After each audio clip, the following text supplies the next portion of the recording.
Number one is product rule. And so what we need to do is look at the first term is x, the second term is sine x. So y prime is going to be the derivative of the first times the original second plus the original first times the derivative of the second. And that matches up with B. Then number two, we have a lot of people, it looked like, kind of missed that ln of x. Make sure you're looking at the entire thing. So we first find the derivative, which would be 7 plus the derivative of ln of x. Right, the derivative of negative 3 is nothing. And then the derivative of ln of x is 1 over x. And then we plug in 1. So 7 plus 1 over 1 is 8.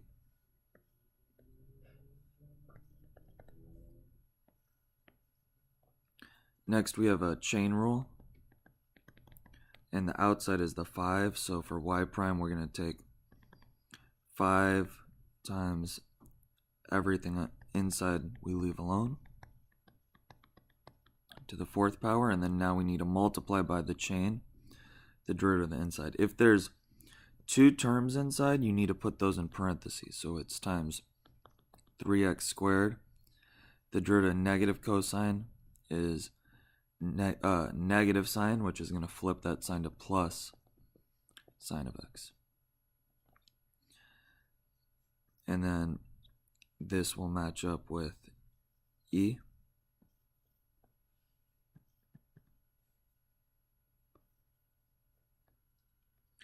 Okay, this one was one of the trickiest questions on the test, but if you think of it graphically, then it makes it a lot easier. So the minus 2 is going to shift it to the right 2, and then radical x minus 2 would look like that. But then when we have the absolute value as well, now the reason there was nothing on the left side for a square root graph is because you can't take the square root of a negative, but the absolute value is going to turn it positive. So now that's what the graph should look like. And this is a cusp, so that means it's not differentiable. So it says which of the following statements must be true? F is continuous but not differentiable. Well, that seems true because it is continuous here. F is differentiable, we can get rid of. F is not continuous, we can get rid of because it is coming to a point, it is continuous. The limit is not 0. Well, the limit actually, it is going to 0 on both sides. And there's no vertical asymptote on this graph. So it is A.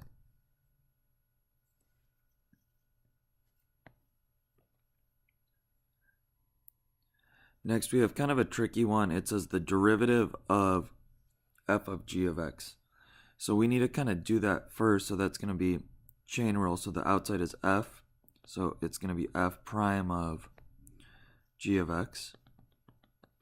And then times the derivative of the inside is g prime of x. And now we need to plug in 3. So f prime of g of 3 times g prime of 3. In order to fully do this, see we have an f prime and a g prime. I am going to need to take the derivative of those. So f prime of x is chain rule 1 over 2 radical x squared minus 4 times 2x. And I can simplify that to x over radical x squared minus 4. And g prime of x is just going to be, the derivative is going to be 3. So this is going to give us f prime of, now for g of 3, we're going to have to plug in 3 into the original. So this is going to be 3 times 3 minus 2 times g prime of 3 is just 3. That gives us f prime of 7 times 3. And to do f prime of 7, we need to plug it into f prime. So that's going to be 7 divided by radical 7 squared minus 4 times 3, which is going to give us 21 divided by the square root of 49 minus 4 is 45. And then we can simplify this. 9 and 5, 3 and 3. So we can simplify this to 21 divided by 3 radical 5. And then 21 and 3, we can get 7 over radical 5.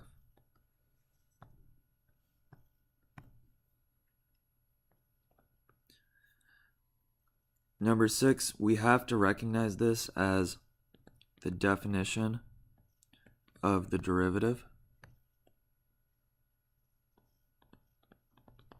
And it's the definition of the derivative for y equals ln of x at x equals 4.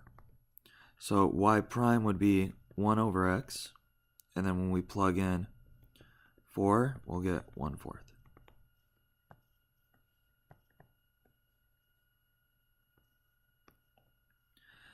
Okay, this one was really difficult to solve. This was probably the hardest one to solve.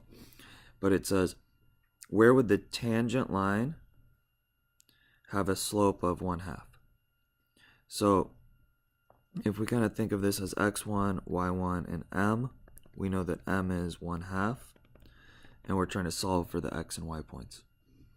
So to get m, that's the derivative, so I'm going to have to take f prime of x, and this is low d high minus high d low over low squared. And we're going to set that equal to 1/2. That gives us x plus 2 minus x divided by x plus 2 squared equals 1/2. The x's will cancel and we get 2 over x plus 2 squared equals 1/2. You may see that to get the left side to be a half, the denominator would have to be 4. It would have to be 2 over 4. And so you could kind of think of it that way, but a lot of times trying to do that would we would forget about one answer. So what I do is I cross multiply here, and that gives us, we cross multiply, that gives us 4 equals x plus 2 squared. And then to get rid of the squared, we need to square root both sides. And this is where you need to make sure you do plus or minus 2 equals x plus 2. Otherwise, we're going to forget about one of the answers. So that's positive 2 is equal to x plus 2, or negative 2 is equal to x plus 2. Subtract 2 from both sides and we get 0 equals x, or negative 4 equals x. Technically, what you would want to do is put this kind of into two tangent lines. So both of them will have the same slope of a half, but we have x's of 0 and negative 4. And you would plug those x's back into the original. But if you look at your answers, only C has x values of 0 and negative 4. So I know C is going to be the correct answer. You do want to check it just in case, because you could get a DNE. So 0 over 2 is 0. You plug in negative 4, and you get negative 4 plus 2 is negative 4 divided by negative 2 would be positive 2.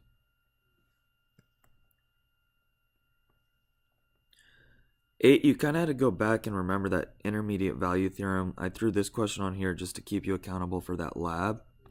So that was from the lab we did. I like to plot this. So if it gives us points, I like to try to plot them. So at 2, I'm going to count by 5s, 5, 10, 15, 20. So 2 we had 10, and at 4 we had 20. Again, it says which is guaranteed by this theorem. So A says f of x equals 13 as one solution. So in between there, so basically what this would be is at 13, it would have to pass through 13 somewhere, which that kind of is the intermediate value theorem. If it's continuous, in order to get from this point, let's call it A, to point B, you would have to pass through that line. However it goes, you have to pass through it somewhere. And it just says at least one solution. that is the intermediate value theorem. Now, just to prove B, C, D, and E false, f of 3 equals 15. That could be true, but because 15 is in between 10 and 20, but it doesn't have to be at 3. The graph could go to 15 anywhere. F of 3 could be something else. F attains a maximum on the open interval 2, 4. This is kind of tricky because it says F attains its maximum. Well, it could have a maximum over here somewhere else. So we don't really know about this, so that one is going to be we're not sure about. F prime of x equals 5 has at least one solution. This isn't really telling us anything about the derivative. So we don't know this one. This actually is going to be true, but this is true by a different theorem we're going to learn later. So the intermediate value theorem is not telling us anything about the derivative. And because of that, we could eliminate D and E.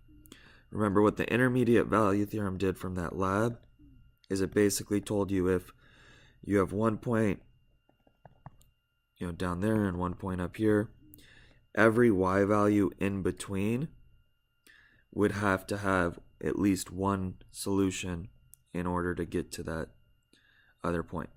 Now, it doesn't mean you can't go up and come back down.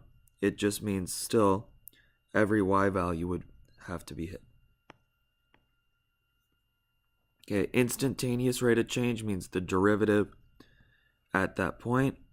So we're going to take f prime of x equal to 3x squared minus 12x plus 8. And then we're going to plug in 3. 3 times 3 squared minus 12 times 3 plus 8. That's 3 times 9 is 27 minus 36 plus 8. I'm going to add those two first and get 35 minus 36, which is negative 1. Okay, this one says, where is it differentiable? In order for it to be differentiable, first it has to be continuous. So I'm going to set x plus b equal to ax squared, and this is at x equals 1. So that's 1 plus b equals a times 1 squared, which gives us 1 plus b equals a. We can't solve yet. Even though D gives us that answer, I only did continuous. So now I have to also do differentiable. And this is where I would need to take the derivative first. So the top is going to be 1 when x is less than or equal to 1 because the derivative of b is just a constant. And the bottom is going to be 2ax when x is greater than 1. So we set those equal to each other. So 1 equals 2ax when x equals 1. 1 equals 2a times 1. We divide by 2 and we get a half is equal to a. Plug that in to the other equation. 1 plus b equals 1 half.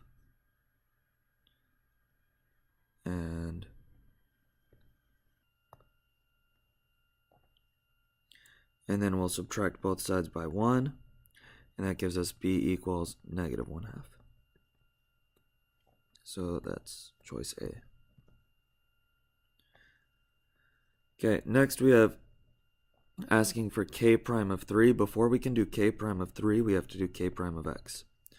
This is quotient rule, so that's low, d high, minus high, d low, over low squared.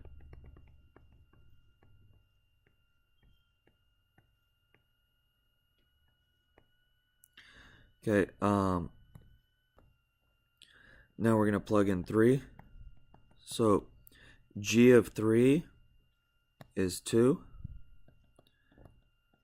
times f prime of 3 is 5 minus f of 3 is negative 1 times g prime of 3 is negative 2, and then we're going to divide this by g of 3, which is 2 squared. That gives us 10 minus 2 over 4, 8 over 4, which is just 2. So that's choice C. Next we have, this is a product rule. And you can see it's a product rule because it's two different things. And so I'm going to split up my first term and my second term. So y prime is, the derivative of the first is 5 times radical x squared plus 1, the original second, plus original first 5x times 1 over 2 radical x squared plus 1. And we're going to have to do chain rule, right? Because the outside was the radical, and now times 2x. The 2's will cancel, and we can move the x up to the top. Now we're going to do y prime of 3. So this is going to be 5 times square root of 3 squared plus 1 plus 5 times 3 times 3 over square root of 3 squared plus 1.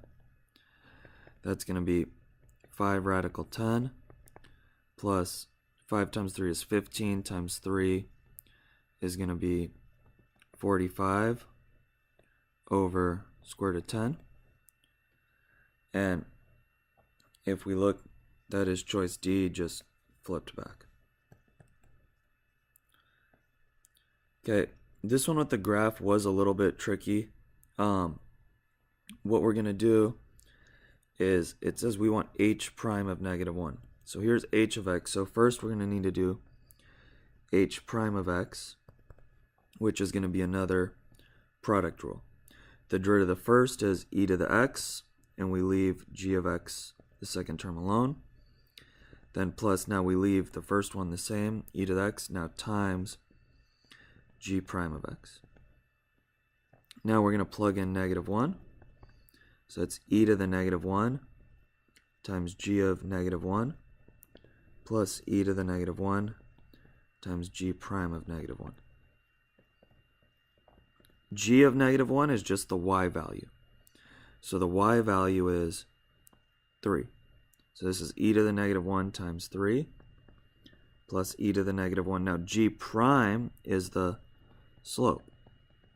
And it gave us this tangent line so we could calculate the slope. It goes down 6 over 3. So down 6, over 1.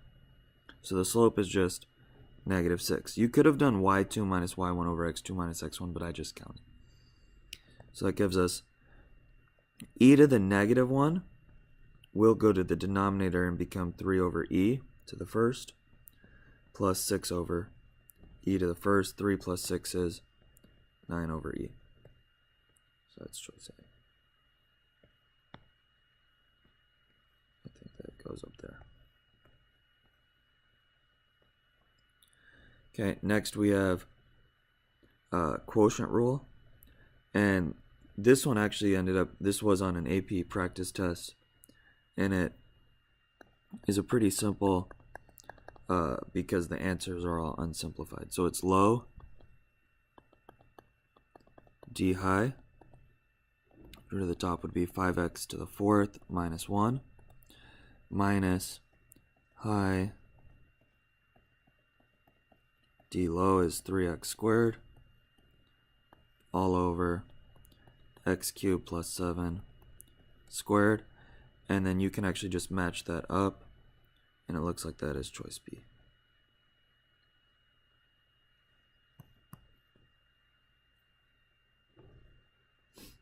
Next, again, this is going to be another definition of the derivative.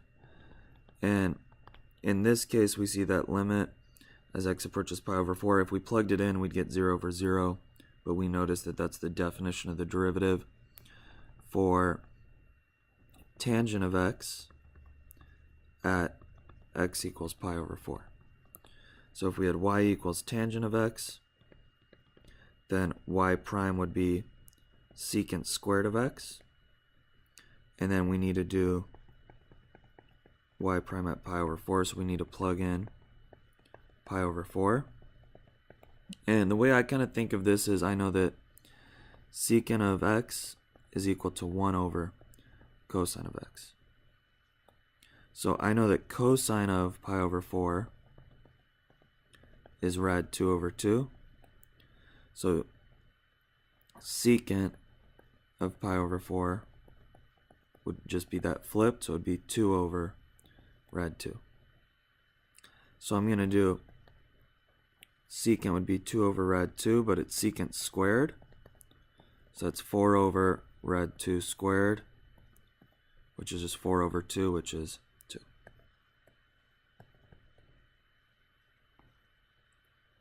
The next one's another trig one, but this is a trig with a chain rule. And so the outside is secant, so y prime is going to be, the derivative of secant is secant of whatever we have, in this case pi x squared times tangent of whatever the inside is, pi x squared. And times the derivative of pi x squared is going to give us 2 pi x. And we'll just bring the 2 pi x to the front, and that's choice D. Okay, 17 said, where's the average rate of change equal to the instantaneous rate of change? The average rate of change, remember, is f of b minus f of a over b minus a, and the instantaneous rate of change is just the derivative. So I'm going to plug in f of 5 minus f of 2 over 5 minus 2. I'm going to set that equal to my derivative.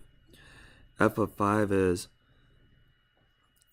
3 times 5 squared minus 5 times 5 plus 1 minus 3 times 2 squared minus 5 times 2 plus 1 over 3, and we're going to set this equal to, the derivative is 6x minus 5. That's going to be 25 times 3 is 75, minus 25 is 50, plus 1 is 51, minus 3 times 2 squared is 4, so 3 times 4 is 12, minus 10, plus 1 would be 3, divided by 3 equals 6x minus 5. That's 48 over 3. 48 divided by 3 is 16. Add the 5 over, you get 21. Divide by 6, you get 21 over 6 equals x, which is not an answer choice. But don't forget to try to simplify. We can divide both of these by 3. So that's 7 over 2 is equal to x.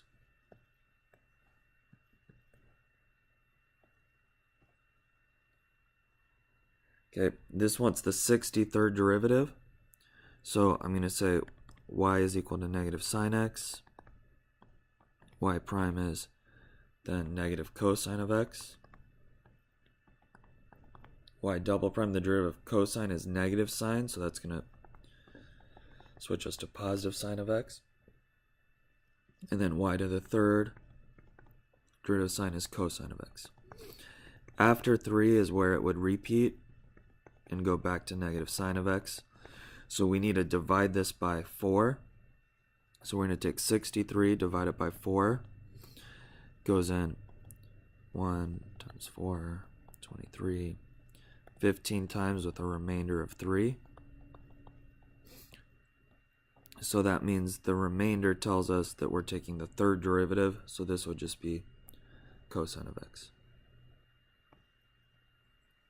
Next, we have another product rule. So f prime of x is going to be the derivative of the first,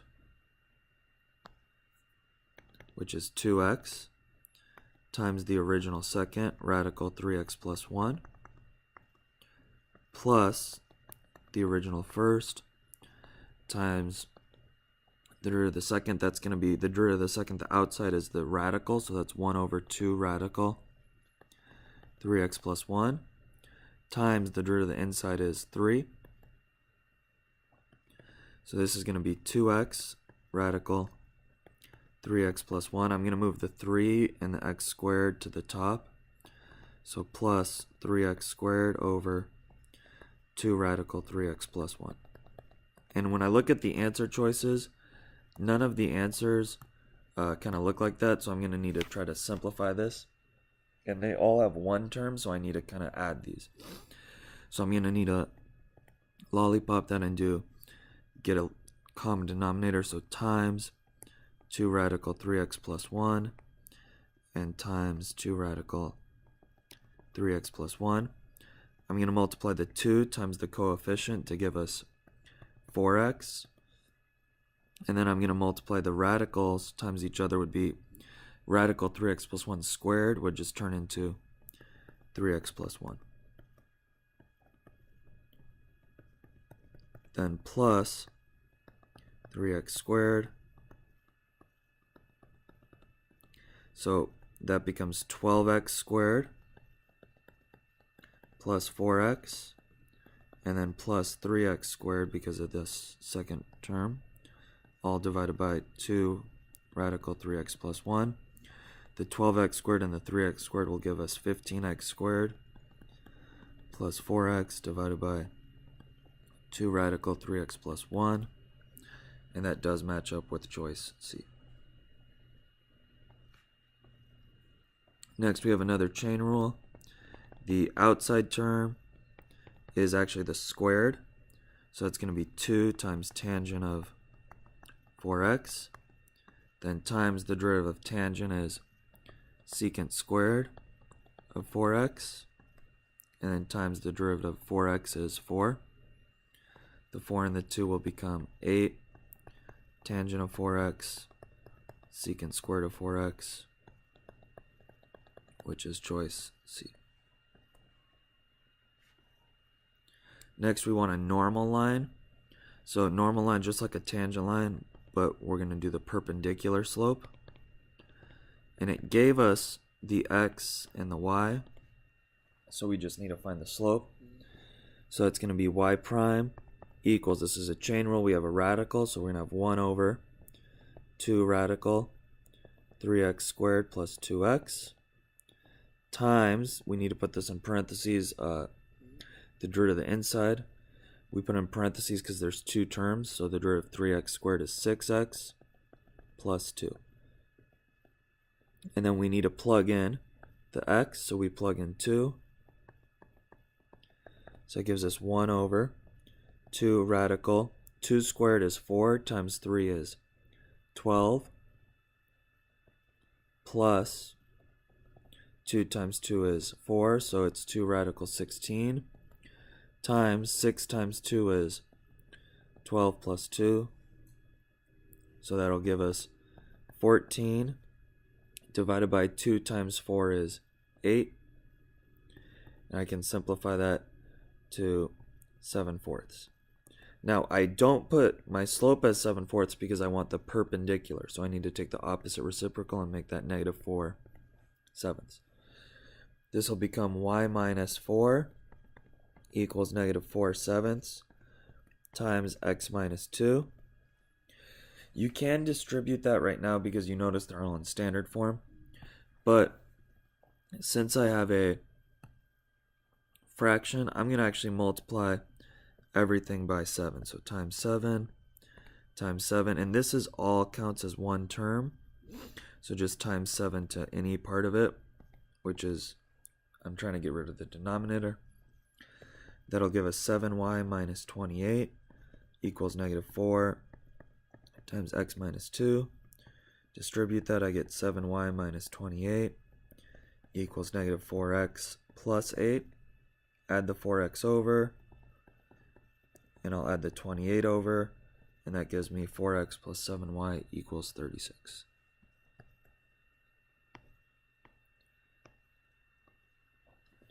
Okay, this one we need to check a few things. The first one says, does the limit exist? And remember, the limit is always both sides. So, you could write it out, or you could just plug in 2 to both sides. 2 squared is 4, plus 5 is 9. 2 times 7 is 14, minus 5 is also 9, so that's true. Or you could have written it out. The limit as x approaches 2 from the left needs to equal the limit as x approaches 2 from the right. And then we do, on the left side would be 2 squared plus 5. On the right side would be 7 times 2 minus 5. So we get 9 equals 9. Still works. Okay, for number 2, continuous. For it to be continuous, those 3 rules have to be true, right? F of x exists. The limit as x approaches c of f of x exists. Oh, this should have been the c value, like, and then that f of c equals the limit as x approaches c of f of x. Now, you don't really have to show these rules on a multiple choice, but I just reminded us them. If we see that the left and the right are equal, and that there is that equal sign in there, all 3 of these rules are going to be true. So because f of 2 would be 9, the limit is 9, then they're both equal. But you didn't have to write it that way if you kind of saw it. Next, it says it's differentiable everywhere. To figure out part 3, the differentiable part, we need to take the derivative. So we're going to take the derivative, and we get 2x when x is less than 2, and 7 when x is greater than 2. And then we need to plug in, right? When we plug in 2 times 2 from the left side, that's not equal to 7. So this is actually not differentiable at 2. So 3 is not true, so this is just 1 and 2 only.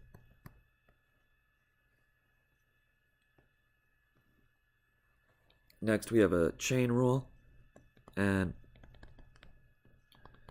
the outside is this ln, so that's 1 over ln of 1 minus x. Then the next part is the ln, 1 over 1 minus x, and then don't forget about this last part. The derivative of 1 minus x is negative 1, because the derivative of negative x is negative 1. So that gives us negative 1 over ln of 1 minus x times 1 minus x. And they just kind of brought the 1 minus x in front, and they moved the negative in front. So they wrote it as negative 1 over 1 minus x times ln of 1 minus x, which is choice D. Next, this says which are continuous but not differentiable. So I started off by looking at which are continuous. Number 1 is continuous. Number 2 is continuous, right? If I'm an ant, I can just walk all the way across these. Number 3, there's a hole here. So this one is not continuous, so I can immediately get rid of 3. Then it says not differentiable. Number 1 has no corners, kinks, it's nice and smooth, so it is continuous and differentiable. So we're going to cross it out. Number 2 has a corner, so it is not differentiable. So this would be 2 only.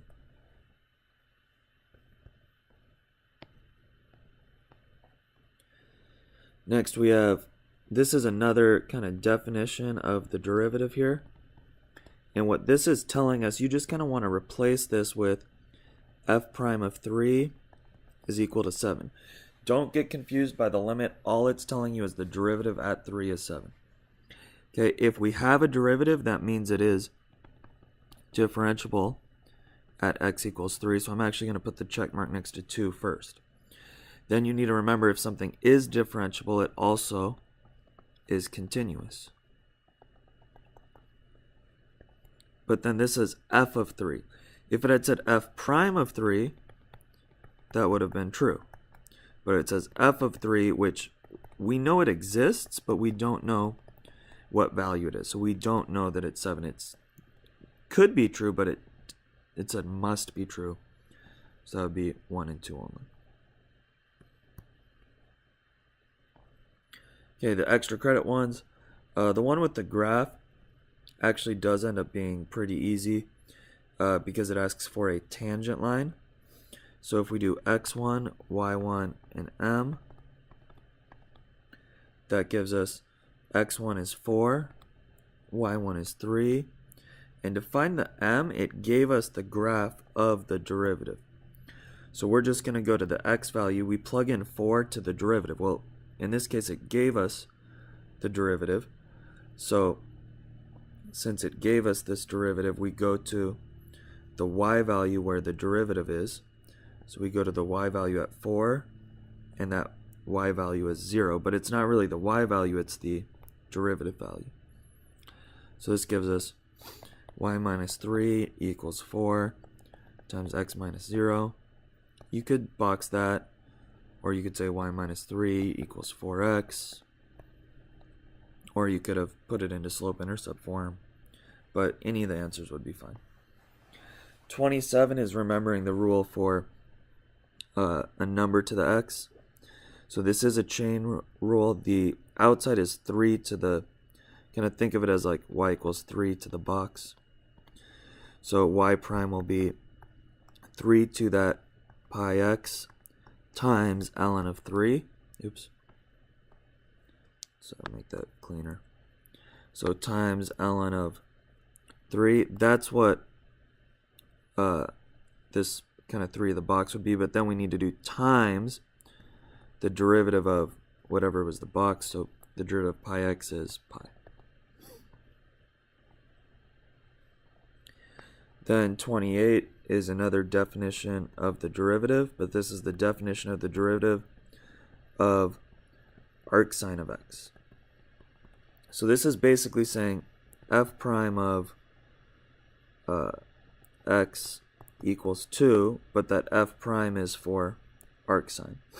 You need to memorize, for this one you would have needed to memorize the derivative of arcsine is 1 over square root of 1 minus x squared equals 2. I'm going to multiply both sides by radical 1 minus x squared. And that gives me 1 equals 2 radical 1 minus x squared. Divide by 2. Square both sides. That gives me 1/4 equals 1 minus x squared. I'm going to subtract 1 over and get negative 3/4 equals negative x squared. I'll make those positive. Take the square root. That's the square root of 3 divided by the square root of 4 is plus or minus 2 equals x. So the correct answer should have been x equals plus or minus rad 3 over 2.